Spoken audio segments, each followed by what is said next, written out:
I want to tell you a story because I love telling stories. I used to run summer camps for Israeli and American kids together. 16-year-old kids who came on all kinds of programs of USY, NIFTY, NCSY, whatever it may be. I used to take them for a week out of their program and put them in a camp with Israeli 16-year-olds. There I am one Sunday morning with 150 Israelis. I've chosen them very carefully because they have to speak good English. Because after all, they're talking to other Jews. English is the only way you can talk. I get these 150 Israelis because they had to speak English. They're good. They're all or mostly Israeli yappies. We're sitting over there waiting for 150 Israelis to come. They're supposed to be there at 9 o'clock. They're not there. 10 o'clock. They're not there. 11 o'clock. They're not there. 1 o'clock. 3 buses roll up, and 150 American kids from a youth movement called NIFTY of the Reform movement get off the bus. I say to them, listen, you've killed the program.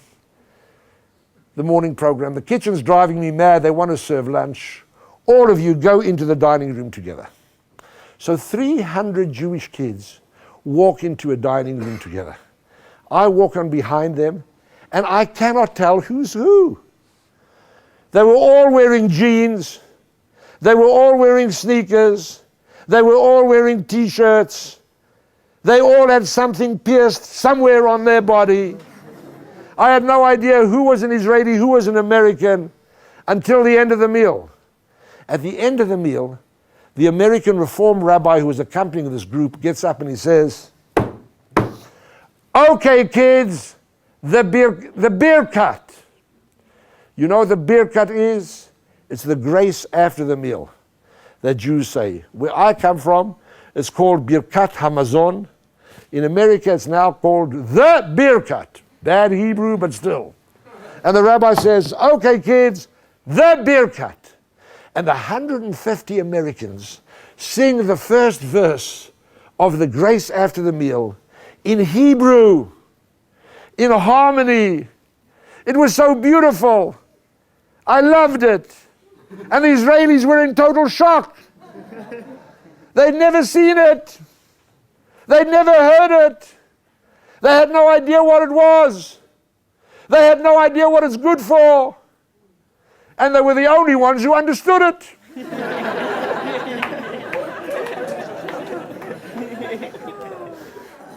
Now think about that for a moment. What's happening over here? These kids come over here and they mumble something in a language they don't understand what the hell they're saying. And there's this other group of people who've never seen this before and understand every word. I said to the counselors, get in there, talk to them, let them start talking about what just happened. I go over one table, I see this American kid saying to the Israeli, what kind of a Jew are you?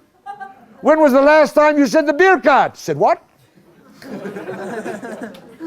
When was the last time you went to a synagogue or temple? Went where?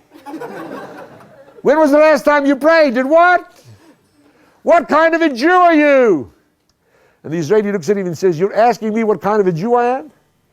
Do you know in what language I write those very interesting things on the walls of the public toilets in?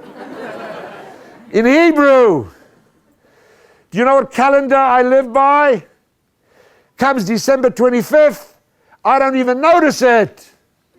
But on Purim, I wouldn't park my car because there's a little policeman giving me tickets because the whole country's in fancy dress. You're asking me what kind of a Jew I am? I'm 16, you're 16. Oh, in a year and a half's time, you're going to be where? Oh, in college. You know where I'm going to be? In the army, fighting for the Jewish people. And the poor American says, but I said the Birkat because I'm Jewish. And the Israeli says, yeah, but I understood it because I'm Jewish. We're out of our minds.